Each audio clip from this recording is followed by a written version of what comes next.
आज जो हमारा लेक्चर है water water crisis in Pakistan. और इसके रिलेटेड जो है हम डिस्कस करेंगे कि पाकिस्तान में जो वाटर के क्या क्राइसिस है, उसका लॉन्ग टर्म इफेक्ट क्या है और इसको कैसे रिजॉल्व करना चाहिए। मैं आपके साथ स्क्रीन शेयर कर देता हूँ।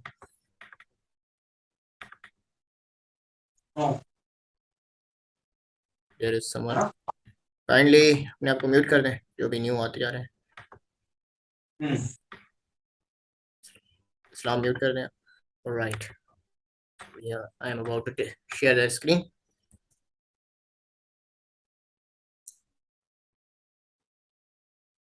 Water crisis in Pakistan manifestation causes and the way forward। Pakistan में वाटर क्राइसिस को अगर हम डिस्कस करें, this is a report, but before going to discuss this report, let me present some facts about the water crisis in Pakistan. World Bank की report कहती है कि पाकिस्तान जो है वो third most water scarce country है।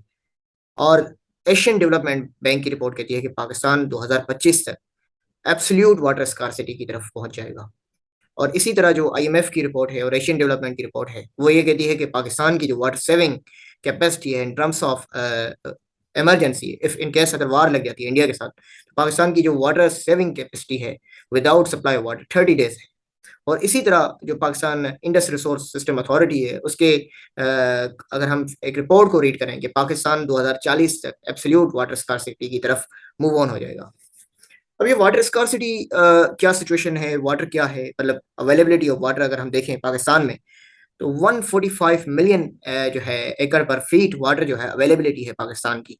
अब अवेलेबिलिटी ऑफ वाटर पाकिस्तान की जो सोर्सेज हैं वो मल्टीपल सोर्सेज हैं, जिसमें आप रेन वाटर हार्वेस्टिंग को कहते हैं, जिसको हम कहते हैं सरफेस वाटर। देन सब सरफेस वाटर, जिसमें आप जो बिलो द लैंड एक्यूफर से वाटर जिसको आप जो है पंप आउट करते हैं through the help of tube wells and pumps. और उसके बाद अंडरग्राउंड वाटर जो है, ये तीन सोर्सेज हैं पाकिस्तान के पास। देन ग्लेशियर्स एक और सोर्स है, ग्लेशियल मेल्ट, ग्लेशियर रिट्रीटिंग जिसको कहते हैं, वो एक सोर्स है वाटर के लिए पाकिस्तान की अवेलेबिलिटी की। इसी तरह ये जो सोर्सेज हैं ये डिप्लीट होती जा रही हैं। डिप्लीट होने का मतलब ये है कि क्योंकि क्लाइमेट चेंज होता जा रहा है, क्लाइमेटिक चेंज कंडीशन की वजह से जो इवेपो ट्रांसपायरेशन रेट है वो इंक्रीज हो जाता है। जब क्लाइमेटिक कंडीशन टेम्परेचर राइज हो जाता है तो जो इवेपो ट्रांसपायरेशन, यानी evapotranspiration, water evaporates from the surface and transpirate from the leaves. This is known as the process we call the evapotranspiration rate। जब ये इवेपोट्रांसपायरेशन रेट इंक्रीज हो जाता है तो जो अवेलेबल वाटर होता है in the reverse and oceans and land surfaces, और उस वाटर की जो इवेपोरेशन रेट होती है एक मखसूस होती है। लेकिन ये इवेपोरेशन जो है वो रेट जब टेम्परेचर की हाई होने की वजह से वो इंक्रीज हो जाती है तो वाटर की अवेलेबिलिटी जो है 145 मिलियन एकड़ फीट वो रिड्यूस हो जाती है। और अगर हम देखें पाकिस्तान में वाटर अवेलेबिलिटी की सेविंग और कंजप्शन के रेट को, तो हमें एटलीस्ट 40 मिलियन एकड़ पर फीट जो है वाटर को सेव करना चाहिए। लेकिन unfortunately we save only 13 million एकड़ फीट वाटर, बिकॉज 29 मिलियन एकड़ फीट वाटर जो है वो वेस्ट हो जाता है because of multiple reason such as जो है वो हमारी जो कैनाल्स हैं, जो रिवर्स बैंक्स हैं, वो लाइनमेंट नहीं होने की वजह से, देन सीपेज लॉसेस की वजह से, और उसके साथ साथ जो इन्वायरमेंटल जो पॉल्यूशन हो जाती है तो वो वाटर किसी काम का नहीं होता, क्योंकि जब इन्वायरमेंटल वेस्ट जो है वो रिवर बॉडीज में आ जाती है तो वो उस वाटर को हजार्डस कर देती है, जिसको हम वाटर पॉल्यूशन कहते हैं। इसी तरह एरीगेशन, हमारे ओल्ड जो एनार्किक जो मेथड्स ऑफ एरीगेशन है उनके रिलाय अगर हम उन पर करते हैं तो जिस वजह से वो, क्योंकि वो वाटर कंज्यूम ज्यादा करते हैं और वेस्टेज उसमें ज्यादा होती है। इसी तरह अगर हम सिस्टम की तरफ बढ़ते हुए देखें तो क्योंकि पाकिस्तान एक तो क्लाइमेटिक कंडीशंस की वजह से वाटर स्कार्सिटी इंक्रीज हो जाती है, देन सेकंड पाकिस्तान जो है वो एक लोअर रेपेरियन कंट्री है और इंडिया की तरफ से वाटर रिवो करता है। जब इंडियन साइड से, कश्मीर की साइड से वाटर का फ्लो होता है तो वो वहां पर इंडियन जो किशनगंगा और जो बगलिहार डैम्स कंस्ट्रक्ट कर रहे हैं, चिनाब और चिलम की ये जो ऊपर अपर टेरिटरीज हैं, उस एरियाज में जब ये रिजर्वायर्स और डैम्स की कंस्ट्रक्शन स्टार्ट हो जाती है तो जो अवेलेबिलिटी ऑफ वाटर है according to the international law Pakistan की तरफ, उसकी जो फ्लो है उसमें रिडक्शन आ जाती है। तो सेकंड काज ये जो है वो भी रीजन है इस वाटर स्कार्सिटी की तरफ हम अगर मूव ऑन करते हैं। अगर हम देखें कि यही फैक्ट्स हमें बता दिए, the situation is strategically more complicated as Pakistan is a lower riparian country to India and 78% of its water inflows from there in. Only two-thirds of available water is being utilized while one-third of water is either lost or discharged into the sea. Yes, because of the some concerns, we do not have better irrigation facilities, and because of the erosion, the land and soil erosion, we have to supply water to the sea, and we do supply that water to the Arabian Sea in order to reduce the erosion of rate of the soil. The water crisis reality manifestation की तरफ अगर हम देखें water crisis के, water availability और I think जो new आते जा रहे हैं वो काइंडली अपने आप को जो है म्यूट करते रहें। New one is right. Water availability की बात की जाए, लास्ट फ्यू डिकेट्स में अगर हम पाकिस्तान देखें तो वाटर अवेलेबिलिटी जो है वो रिड्यूस होती जा रही है। अगर हम पर कैपिटा वाटर की अवेलेबिलिटी को देखें तो वो जो है 1017 क्यूबिक पर मीटर वाटर अवेलेबिलिटी है, जो कि रिड्यूस हो चुकी है इस वक्त 900 क्यूबिक मीटर की तरफ। Pakistan accounts for 0.5% of global renewable water resources world wide, यानी फोर्थ जो है ना, पाकिस्तान सबसे ज्यादा दुनिया में जो है वाटर कंज्यूम करने वाला कंट्री भी है, ये एशियन डेवलपमेंट बैंक की रिपोर्ट कहती है। 2.8% ऑफ ग्लोबल पॉपुलेशन, जिस तरह पॉपुलेशन इंक्रीज हो जाती रहेगी इस तरह पाकिस्तान का जो शेयर है वाटर का वो रिड्यूस होता जाएगा।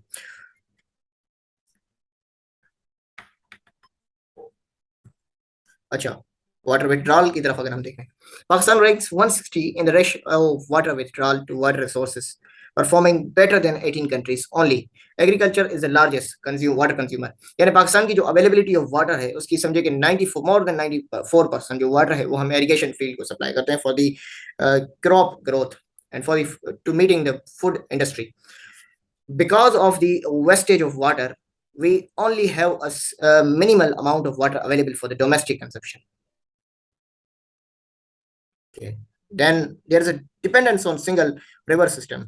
The country has only a single river system, which we can say the Indus River system, for 95.8% on the total renewable water resources of Pakistan. That is making the country on the verge of vulnerability. यानी पाकिस्तान के पास जो other sources of water system है वो exploit नहीं होते इस level से। Then low water productivity, Pakistan की जो प्रोडक्शन रेट है और कंजप्शन रेट है उसमें एक जो है डिफरेंस है completely. Pakistan rank 8th lowest in the world, generating US 1.4% per cubic metre of water withdrawn, जबकि मलेशिया की जो रैंक है वो 35% है। क्योंकि इंटरनेशनल, मैंने आपको बात की कि इंटरनेशनल जो एक स्टेट्स हैं वर्ल्ड बैंक के मुताबिक इमरजेंसी में आपकी वाटर अवेलेबिलिटी एटलीस्ट 1000 डेज होनी चाहिए। और एशियन डेवलपमेंट ये बैंक की रिपोर्ट कहती है कि पाकिस्तान की इनकेस अगर इंडिया और पाकिस्तान की वार लग जाती है तो पाकिस्तान की जो अवेलेबिलिटी ऑफ वाटर सोर्सेज है फॉर 30 डेज है।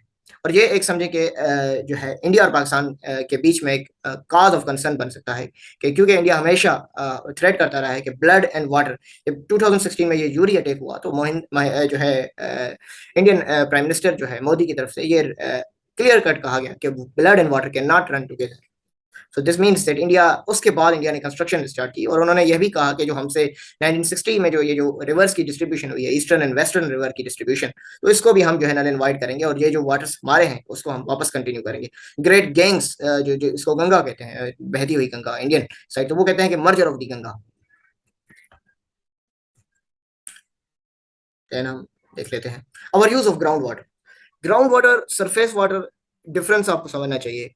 सरफेस वाटर आप कह सकते हैं कि water available on the rivers that comes in the form of precipitation, rainfall, hail, snow, and then there is a ground water, यानी water available below the land that is available in the aquifer. Then aquifer जो होते हैं ये completely समझिए कि natural growth of water होती है for the time being, और इनकी जो प्रोडक्शन है वो काफी ईयर्स, काफी अरसा लग जाता है, समय लग जाता है इसको फिल होने में, क्योंकि कंट्री की जो सिचुएशन है, क्योंकि रेनफॉल पैटर्न चेंज होते रहे हैं क्लाइमेट की वजह से, तो पैटर्न चेंज होने की वजह से कंट्री जो है वापस ट्यूबवेल्स और पंपिंग ग्राउंड्स की तरफ जाती है। तो अगर जब हम extreme over stress underground water की तरफ जब जाते हैं तो ये एक समझे कि एक डेट्रीमेंटल पोजीशन है। और 60% of irrigation, 70% of drinking water and 100% of the industry in the country dependent on the ground water. There's a new person, I think. Kindly mute yourself. जो भी हैं वो अपने आप को म्यूट रखें।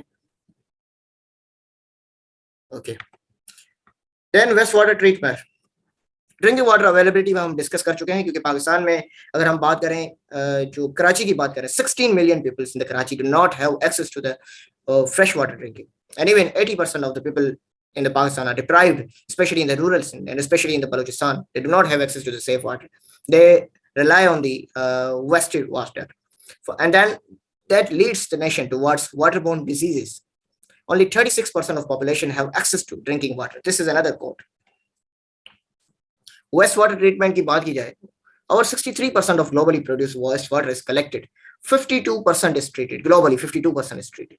48% is released untreated. अब ये वेस्ट वाटर की मर्जर आप देखेंगे कि जो इंडस्ट्रियल पोल्यूशन होती है और जो इंडस्ट्रियल वेस्ट होता है, ये जो डोमेस्टिक वेस्ट होता है सेमिनरीज से, हॉस्पिटल्स से, इस वाटर की कोई समझे कि सेवरेज और लाइंस इस तरह की बेटरमेंट नहीं होती, क्योंकि अर्बन सस्टेनेबल सिटीज की डेवलपमेंट कंट्री में नहीं है, तो वो वाटर जो आपकी रिवर बॉडीज हैं, वाटर बॉडी जिसको हम सरफेस वाटर कहते हैं, उसके साथ मिक्स हो जाती हैं, तो वो वाटर अनअवेलेबल हो जाता है for the humans to consume, because that water is considered as polluted.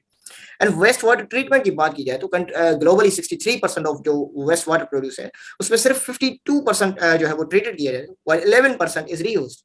52% को आप ट्रीट करते हैं और 11% को दोबारा इस्तेमाल कर सकते हैं इंडस्ट्रियल कलेक्शन के लिए।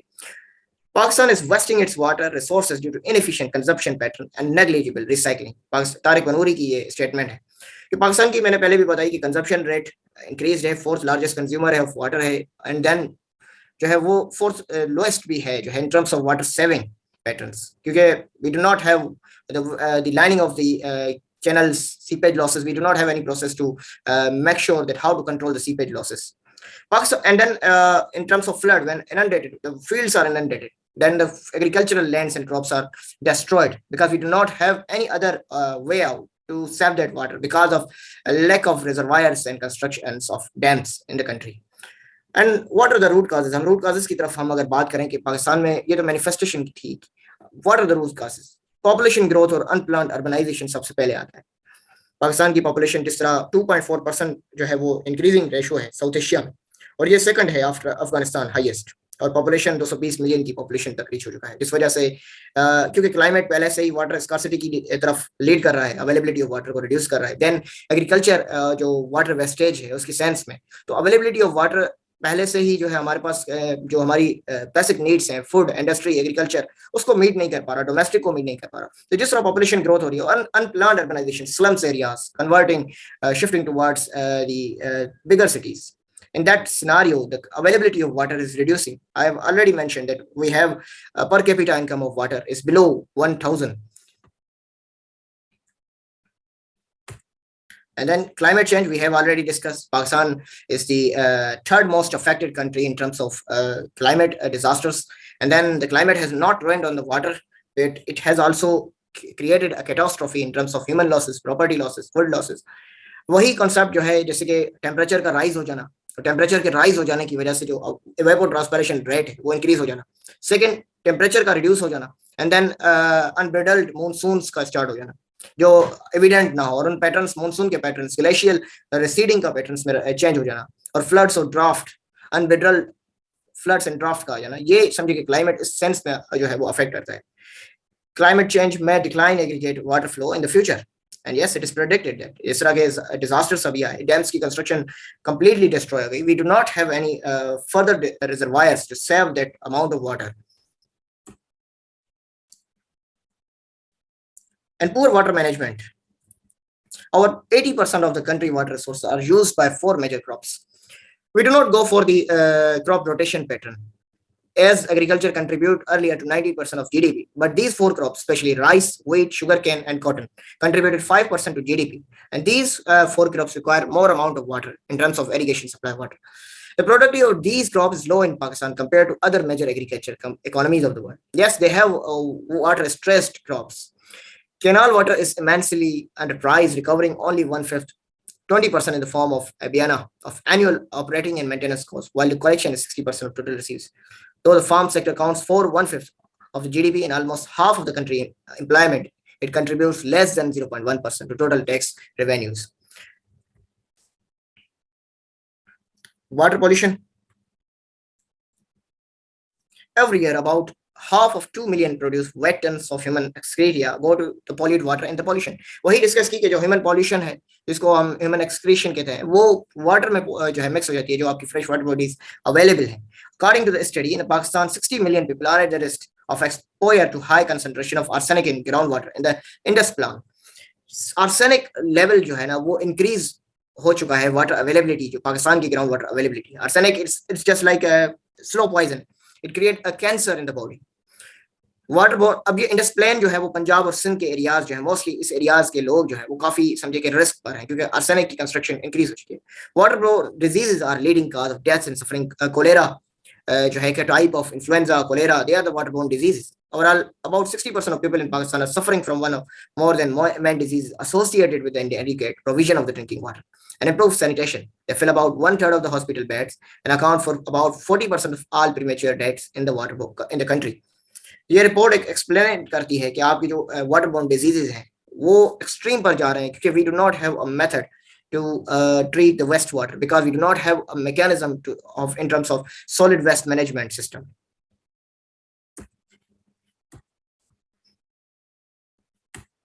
Then water policies.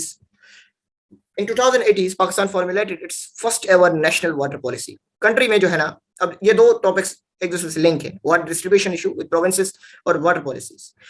Water distribution issues within the provinces start हो चुके थे 1960s के बाद, जब कंस्ट्रक्शन स्टार्ट हुई वर्ल्ड बैंक के थ्रू, ये डैम्स की Tarbela and Mangla. And then उसके बाद जो है प्रोविंसेस के बीच में वाटर शेयरिंग इक्वालिटी की अकॉर्ड की बात हुई, क्योंकि ये प्रोविंसेस का क्लेम था कि जो पंजाब है वो completely mighty share of water जो है वो अपनी तरफ ले लेता है, और हमारे को जो है अवेलेबिलिटी ऑफ वाटर रिड्यूस हो जाती है. सिंध क्लेम करता है पंजाब पर, बलूचिस्तान सिंध पर जो है क्लेम करता है कि सिंध जो है वो उसका जो मेजर शेयर है उसमें से वो जो है वो वाटर थेफ्ट की तरफ लेकर जाता है. वाटर थेफ्ट मींस जो हब की तरफ से जाने वाला रिवर है वहां पर माफिया सिस्टम्स के थ्रू, टैंकर्स के थ्रू या उसके साथ ब्रिंकमैनशिप के थ्रू जो है वाटर को रिड्यूस किया जाता है, और स्ट्रीम करके जो है ना जो एग्रीकल्चर फील्ड्स हैं इस एरिया की उस जगहों को वाटर अवेलेबल किया जाता है. तो ये बलूचिस्तान का क्लेम है कि सिंध उसका शेयर वो नहीं देती, ड्यू शेयर.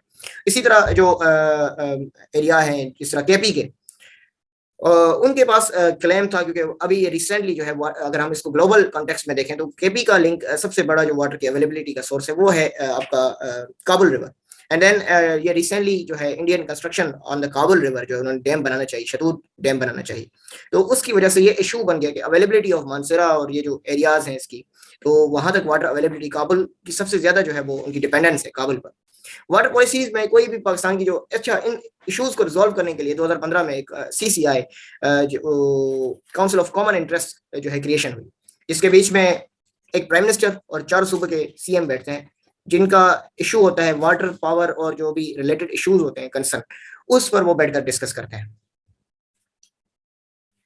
वे फॉरवर्ड क्या है?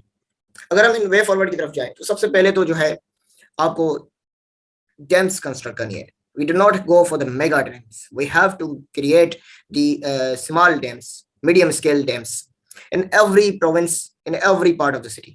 The entire political leadership and relevant stakeholder needs to take ownership of the challenge of water crisis through creation of dams and reservoirs. I think there is one up. Mute रखें kindly. Mohammed Rahim mute करें. Then policy reforms and governance. We have to make sure that the IRSA role of IRSA should be effective. It should have the competent authority. It should have proper research methods to conduct survey, and then they do survey in order to just desiltification of the dams and reservoirs. There is need to fill the vacuum between policies, reforms, and their implementation by devising a detailed implementation plan. And then we have to recycle the water by having a proper strategy. For example, we have to make sure that that water should be treated before it's supplied to the people. Then we should have to develop the animal grazing system. This can be developed through creating ponds for animal grazing. Then afforestation drive is the need of hour. हमें जो है शजरकारी की तरफ जाना होगा इस climate को reduce करने के लिए, क्योंकि क्लाइमेट का सबसे बड़ा इम्पैक्ट होगा अगर हम क्लाइमेट को कंट्रोल करते हैं. तो ये जो मूनसून चेंजेस हो रही है, ये जो अनबिडल ड्राफ्ट एंड फ्लड्स आ रहे हैं, इसकी जो वो है इंटेंसिटी रिड्यूस हो जाएगी. उसके अलावा we have to as we mention that we have to work on the water policy. We have to create a policy that in the long run how we will tackle the issues in case अगर हमारी कोई India के साथ वार हो जाती है, especially on creation of new dams, क्योंकि India अभी भी एक प्लान कर रही है कि न्यू डैम्स वाटर बॉम्ब की सेंस में पाकिस्तान को टैकल किया जाए. तो I think there is some question. Okay, ठीक है रहीम, ये PPT शेयर कर दी जाएगी आपके साथ. अच्छा, मैं अलाउ करता हूँ आपसे जो आपके क्वेश्चंस हैं, तो आप क्वेश्चंस पूछें तो हम जो है इसको वाइंड अप करें सेशन. अगर किसी के क्वेश्चंस हैं तो क्वेश्चंस कर सकते हैं. We have only 7 minutes left. Rahim, Islam, Danish, Shahzeb.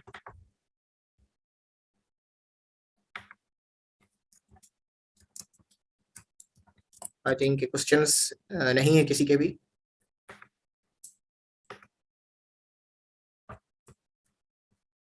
Is there any question from anyone? Okay, तो कोई क्वेश्चन नहीं है, ठीक है। ये पीपीटी जो है मैं शेयर कर दूंगा आपके साथ ग्रुप में। Thank you so much. इंशाल्लाह जो है नेक्स्ट टॉपिक हम डिस्कस करेंगे energy crisis in Pakistan, specially energy global scenario जो एनर्जी क्राइसिस होते जा रहे हैं उसको भी डिस्कस करेंगे, और उसके साथ ये जो हाइड्रोपॉलिटिक्स इन डोमेस्टिक तो हो गया, इसके बाद हम डिस्कस करेंगे कि हाइड्रोपॉलिटिक्स इन रीजनल कॉन्टेक्स्ट नेक्स्ट क्लास में इंशाल्लाह। Thank you Danish. Ecology and wild life, this is not the lecture of ecology and wild life. हाँ, वाइल्ड लाइफ पर लेक्चर जो है हम जो है नेक्स्ट सैटरडे को हम डिस्कस करेंगे बायोडाइवर्सिटी पर।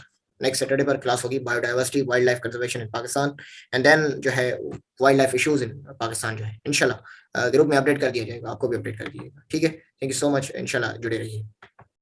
एंड देन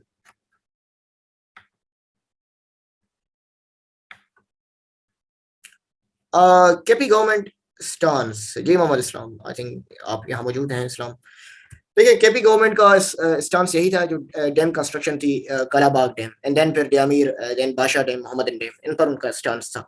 क्योंकि कालाबाग डैम की जब कंस्ट्रक्शन हुई तो उनका यही था कि जो मानसेरा जो उनका सिटी है, जो नौशेरा उनका शहर है, ये डिस्ट्रक्ट हो जाएगा अगर हमने वो डैम की, क्योंकि उसकी जो डिजाइनिंग थी वो सुटेबिलिटी नहीं करती थी, ठीक है। ये उनका स्टांस था, लेकिन बाद में इसको रिवील किया गया कि केपी गवर्नमेंट असल में चाहती थी कि ये जो इसकी शेयर है वो प्रोवाइड कर दिया जाए केपी गवर्नमेंट को, यानी केपी गवर्नमेंट को अथॉरिटी दी जाए, और इसमें स्टांस होता कि वो जो है इसकी डेवलपमेंट में मेजर रोल प्ले करें। तो ये पॉलिटिसाइज करना चाहते थे, केपी का ये मेजर सेम था कि वो पॉलिटिसाइज करना चाहते थे इस इशू को।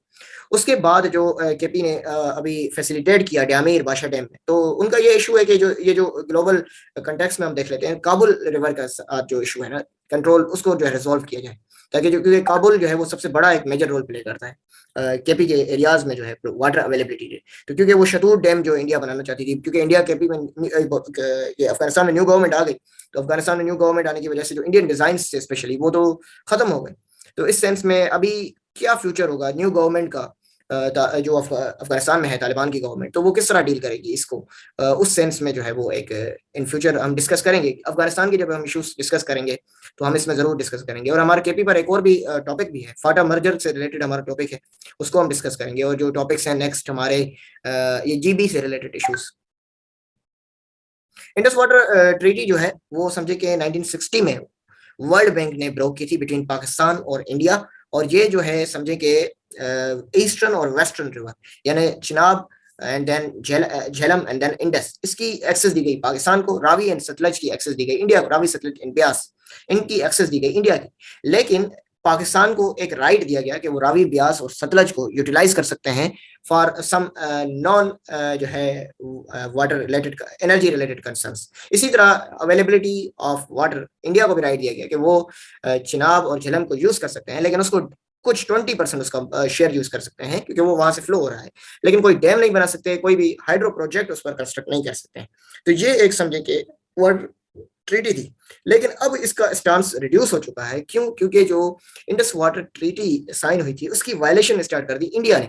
इंडिया ने डैम्स कंस्ट्रक्शन स्टार्ट कर दी जो है 2005 के बाद, और रिसेंटली जब जो है बगलियार डैम और ये जो है किशनगंगा डैम का कंस्ट्रक्शन हो गई, तो उसके बाद पाकिस्तान ने इसी इशू को वर्ल्ड बैंक में रेस किया कि ये जो है वो violation of 1960 Indus water treaty है। लेकिन इंडिया का क्लेम देखते हुए पाकिस्तान वर्ल्ड बैंक ने ये डिसाइड किया कि जो इंडियन डिजाइन है वो वायलेशन ऑफ पाकिस्तान नहीं कर रही, बल्कि they are on the right path, and Pakistan का जो कंसर्न था उसको रिजेक्ट कर दिया गया। जस्ट ये काज नहीं है, इस पर एक कंप्लीट लेक्चर मैं आपको डिलीवर करूंगा, कोई अराउंड 100 डैम्स की एक समरी है, मैं प्रोवाइड करूंगा आपको। क्यों नहीं है केपी गवर्नमेंट को यार? केपी अभी आप देखें कि स्मॉल जो है dams construction, hydro power production की तरफ तो केपी ज्यादा जनरेट कर रही है, small hydro power projects introduce किए गए, और watershed but have no share in water and electricity. Diamer बादशाह डैम की कंस्ट्रक्शन तो है, इसमें आप सेंस कर सकते हैं, आप ओपन अगर बात करना चाहें तो we I can allow you. तो इस पर डिस्कस करेंगे, बिल्कुल केपी के इशू को डिस्कस करेंगे हम जो डिटेल में। इस वक्त तो हम एक जो है समराइज लेक्चर दे रहे थे, तो नेक्स्ट में इंशाल्लाह इस्लाम हम डिस्कस करेंगे इसको। अब we have only 1 minute left इंशाल्लाह, जो है क्योंकि जूम की 30 मिनट्स के अलावा होती है, तो जो नेक्स्ट लेक्चर होंगे उस पर हम डिस्कस करेंगे। और आपके कोई टॉपिक, अगर आपके कोई फेवरेट हैं तो वो आप लिख दें, तो उन टॉपिक्स को हम नेक्स्ट में डिस्कस करें। आप ग्रुप मुझे पर्सनली मैसेज कर दें, वो टॉपिक्स लिख कर इस्लाम शाद इब्राहिम, तो वो हम जो है उस पर एक लेक्चर डिलीवर कर दें जो जो आपके लेक्चर्स हैं। और मैं लिंक शेयर कर देता हूँ अपने फ्रेंड्स स्टूडेंट्स के साथ भी, लिंक शेयर कर दीजिएगा, उनको भी इससे फैसिलिटेट होगी। ठीक है, अल्लाह हाफिज़, अपना ख्याल रखिएगा। Thank you.